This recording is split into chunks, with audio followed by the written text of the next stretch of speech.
Welcome back. It's time to get creative with your next birthday party. Jennifer Ackerman Haywood from the Grand Rapids Press and CraftSanity.com is here to show us how to make some unique party favors for both boys and girls. Thanks for being with us again. Yeah, it's great to be here. Boys and girls party favors. Yes, these are pretty unisex, cool. I would say.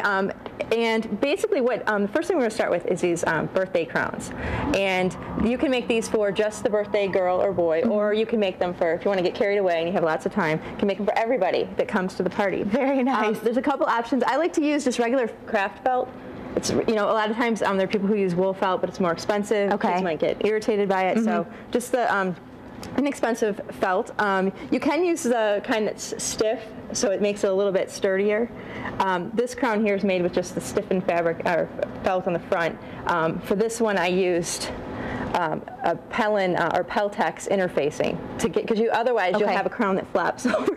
We don't want, that. That's not very stately, you know, when you're trying to be a king or queen for a day. Okay, the first thing you do, and I'm going to put these templates online so people can download them. I just drew them. It's pretty simple, but if you want to have a template, it will be there for you. Just pin that down to your felt, cut it out, and then you end up with just a shape right here. And what I do is I cut it a double thickness, so this, I think it looks nicer when the interfacing isn't showing. It's just kind of nice to have that hidden away.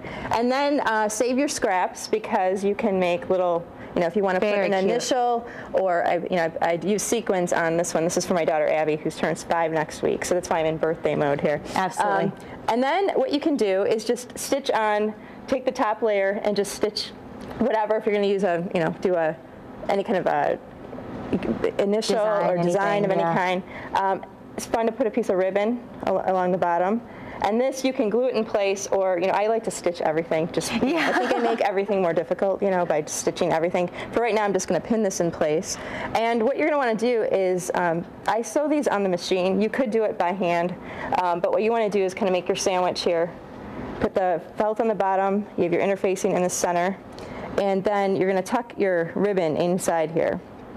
Now, how do you size these to the kids' heads? Well, usually if you the sizing comes with the elastic. Okay. So that's why you have a lot of leeway here. So the first thing you do when you're going to sew this is sew across the top. Okay, so I'll kind of turn this around. Sew across the top, and then sew across the bottom. Leave the sides open, because the last thing you want to do is come back and put your elastic in place here. On either side, okay. And then you're going to sew down the side, and then you'll fold it again and sew this side in. So it's going to be sandwiched in between. And then these are the final ones. This is the final product. Pretty quick project. If you're going to make them for the whole birthday troop, start a couple weeks. What a great way to save money, Jennifer. Yes, it's fun. It's really fun. Okay, now let's talk about this real quick. Okay, if you want to hold this up, people can see. Look at this cute little banner. These are all made out of felt as well. And basically what I did is I just took 8.5 by 11 paper, cut it in half, and I just drew out letters. Okay. It's not real complicated.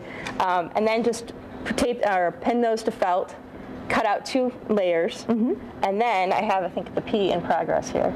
I kind of skipped around. I didn't go in order. And this is a simple blanket stitch. Okay. I don't know if the folks at home will be able to see this or not, but you just stitch down and then catch it before you pull it tight. Very cool. And I want to be sure that we talk about your article on Sunday this week. Yeah, this week I'm going to be profiling a quilter by the name of Edita Sitar, and she's very, very talented. And she was in town, got involved with Smith Owens Sewing Center, and they did some fundraising together. And we'll have the whole story in Sunday's press, and you also can have a chance to win her book. Cool. So read the fine print and enter to win. Very nice. Thanks so much for being here and showing us how we can save money when we're hosting birthday parties. Thanks so much. Great to be here. You can find more information on our website at WZZM13.com. Just go ahead and click on the Take 5 links. And you can also find more parenting topics and tips on our mom's website at momslikeme.com.